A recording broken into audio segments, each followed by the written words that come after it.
I need to do this. And then it's like, well, why shouldn't I try? You know, like there's all those different types of thoughts. Brain emotions. I call them brain emotions for a reason. Because each wording of it breeds a different emotion that has not been acted upon, but you feel different, which is why they say thoughts affect your reality, because you're the first person affected in your own thought process. Say that again. You were the shots fired, but you gotta pour yourself a shot. Regardless of how much action you do or do not take, you are the first person affected in your thought process.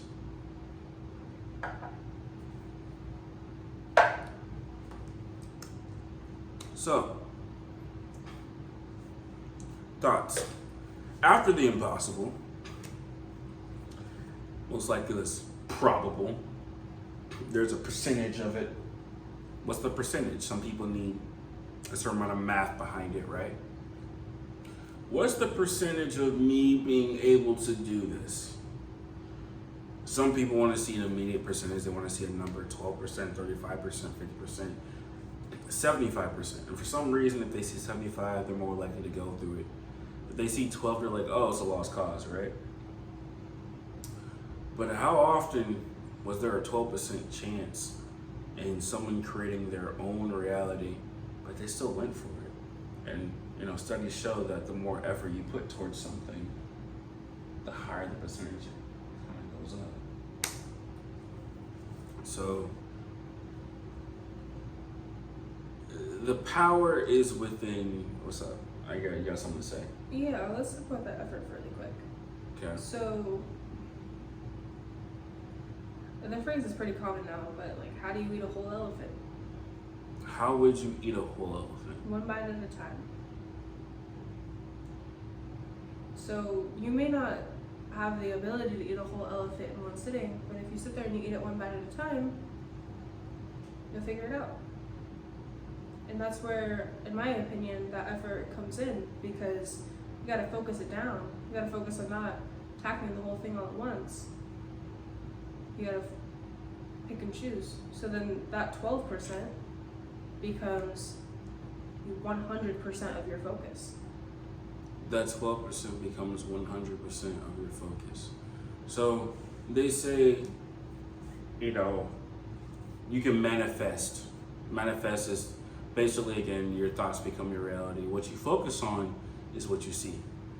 They have examples of, like, you have a car, a red car, and all of a sudden you start seeing red cars everywhere. Is it that the world molded itself to you? Or are you just now more focused on red cars because you have a red car, and that's a subconscious thought? And there are, again, subconscious and conscious, but like, you see a red car every day. You get into a red car every day. Every time you get out of your car, you see a red car. So it would make sense that if that's something you see every day, you're gonna see it. They say if you are hanging around 10 people, you're gonna be the 11th person.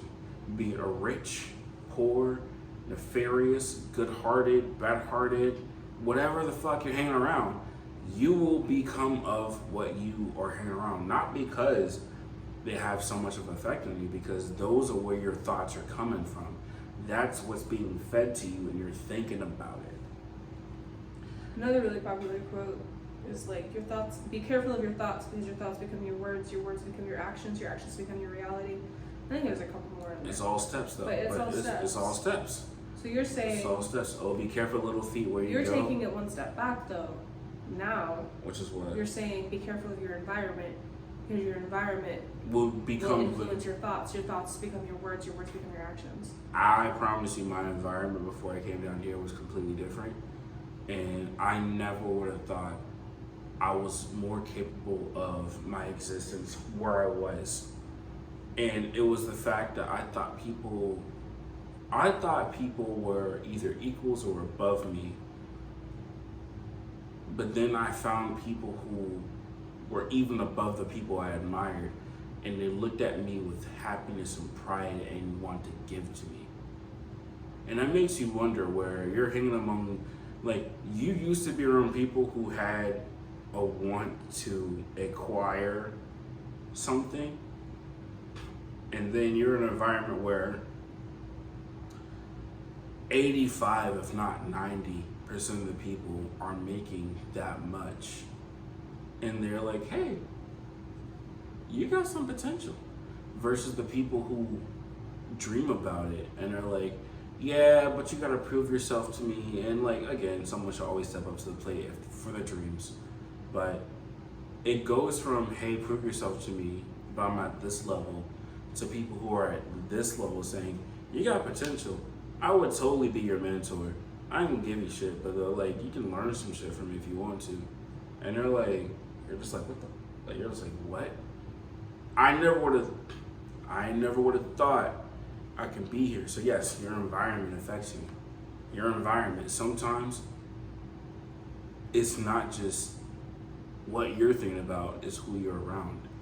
So in order to cultivate the environment that you're looking for, what do you need? What does it take to be able to decide that? Well, and shape it? So all about thoughts, right? If you're thinking higher than your circle of friends, the next step you would need to take is to surround yourself around a higher circle of friends. And even if that's uncomfortable, even if they're not your friends, you know at a certain time your circle of friends isn't it. You may not think that. You may still want acknowledgement or some type of confidence or confiding in whatever circle of friends you have. But if your thoughts are at a different level and you know you can't get that from your circle of friends and you stay there, that's okay. But you're surrounding yourself by the level that you're already at. Even if you don't think you're on their level, you're surrounding yourself by the level that you think you're at. So really quick, what does it mean to think at a different level than someone around you? So, for example, coming from an idea where if you think you're at a level 4, so you think I'm gonna surround myself by level 5 and level 6 people. That's cool. I want to be level 5, level 6. I'm surrounded by a bunch of 4s, but like I got a few level 5, level 6, and level 5 and level 6 is trying to like. Are they trying to help you get to level 5 and level 6? Or are they just existing around you as level 5 and level 6? Mm-hmm. That's important. Are they trying to help you get there, or are they just existing in your world as that level? So you're getting in more into the environment thing. Which is really, really important. It's really important because sometimes you don't need to graduate through them to get higher. You just want to be higher. Mm-hmm. Then if you're around a level 8, a level 9 person, and this is again about thoughts, they're going to treat you differently. Some people look down upon you, but they're going to treat you differently. Seeing how far you're not close to their level, looking down upon you, it sounds weird because the more people I see that are higher than me, they respect me more. Mm-hmm. And that's not always the same, but I've been more respected by people who are at a super caliber than me because they see themselves in me of where they were and where they are now, versus people at my level, for some reason they want to battle me for supremacy. Right.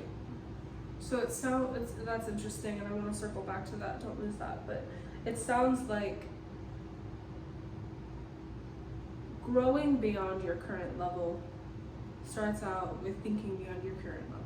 Exactly. When you start thinking beyond your current level, you have to seek out people who are already beyond that level. Super beyond. And so when you start, but that means, I'm sorry to cut you off, but it just means that you need to know where you're going. So you need to begin with the end in mind. You need to know what direction you're facing before you start walking. Sometimes you will never know. You just are moving forward. You're just moving forward. Sometimes you will not know the direction. But how do you know if you're moving forward if you don't know? It's a feeling. It's a thought. Okay, so it's, for example, right? I was gonna hit on this. I'm glad you even asked that question. Because someone say like, well, if you think someone's your enemy, they'll be your enemy. You're very correct. I had to stop seeing people who are, if I'm a level 4, I had to stop seeing level 5s and 6s as my enemy. Even if they treated me like that, right? I would never naturally open up to a level 5 or 6 because I see them I see them as seeing me as, oh, you're after my job, or I have to be above you because you're my underling, or this and that, right? That's how I chose to see them, and that was the reality I existed in. Once I started seeing myself wanting to be above their level, but not wanting their job, but just above their level, I found myself getting along with them. I found myself doing things at their level to where they didn't feel like I was after their job or their position, but they felt that they can confide in me.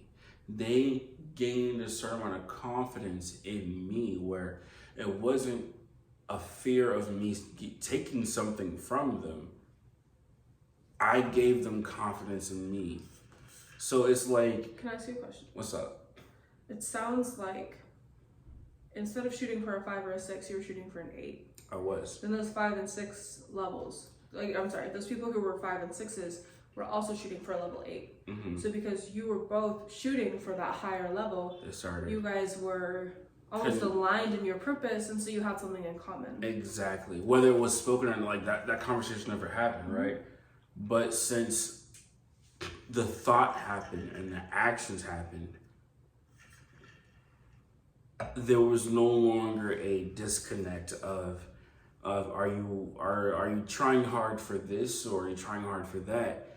It was like a natural blend of like, I'm giving you security because I'm doing my job. And you also know that like what is or what isn't, there's just a certain synchronicity between even your enemies and how you perceive them that comes back to you. It sounds weird, but it's like an echo. You can say whatever you want to into the world, but it's gonna come back to you and you're gonna hear it. If you are like, I need to protect myself, this person's whatever, that's all you're gonna feel back from that person. And it's not to say that it isn't a protection tactic, right? But it's just how you perceive, it's your thought. But if you one day think, maybe, okay, is there a way where I can at least make peace? I ain't gotta do this and that, but can I make peace with my environment? Can I make my environment better for me? Mm-hmm. Then you start thinking that way. Then, if it sounds weird, not saying an opportunity magically appears, but you're more likely to see an opportunity to make peace with that person in a situation because you're thinking about peace. Same as the red car theory. Exactly. That's how your reality, that's how your thoughts make your reality. You're more likely to see an opportunity of peace with somebody you don't even fucking agree with or even like. Because for once you're thinking about a higher version of the situation you're in. So that's ringing in. That's from impossible to possible. And the more we get into this area, it will actually ironically seem more impossible again. It'll go from impossible, like these ideas are crazy. That makes sense, that makes sense, that makes sense. To where we're right here. Because these are undeniable goals right here. Right. These are fantasy goals. Mm-hmm. These are like, oh no, like I am 100% sure that although I have no evidence, this is what I want to fucking do with everything I have. And those thoughts, those wants, those needs, still thoughts, right? I'm gonna shut up real quick. I'm gonna take a shot, but I want to let you expound upon your ideas and your experiences of thoughts real quick from where you were to where you are and how you got here. And I'm gonna keep going, but I'm gonna keep going based upon the information you give me. So we've been talking a lot about conscious thoughts, and specifically focused conscious thoughts.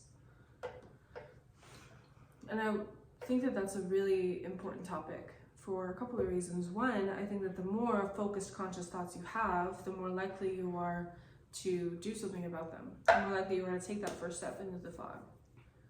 And you need to know, in my opinion, in my experience, you need to know where you're going, where you're gonna end up. It's nice. Where you want to end up. You need to have some idea of what the goal is. If that goal is to be rich, fine, move forward and like learn what that means as you go. If your goal is to graduate college, then that is something that's a little bit more concrete and you can take specific actions because you know you can look at, like you said, like people who are already at that level, people who've already graduated college, you can see what they did, how they supported themselves through it, and all those wonderful things. For sure. But none of that's going to happen until you take that first step forward. So you need to figure that shit out, in my opinion. You need to figure out where you're going. I agree with you. I feel like knowing where you're going is dope. And it's very important. There's no but to this. I have to say and because I don't disagree. When people say but, I feel like they're disagreeing with somebody. So when I've been focused on saying and, because I feel like people can know where they're going and sometimes things happen.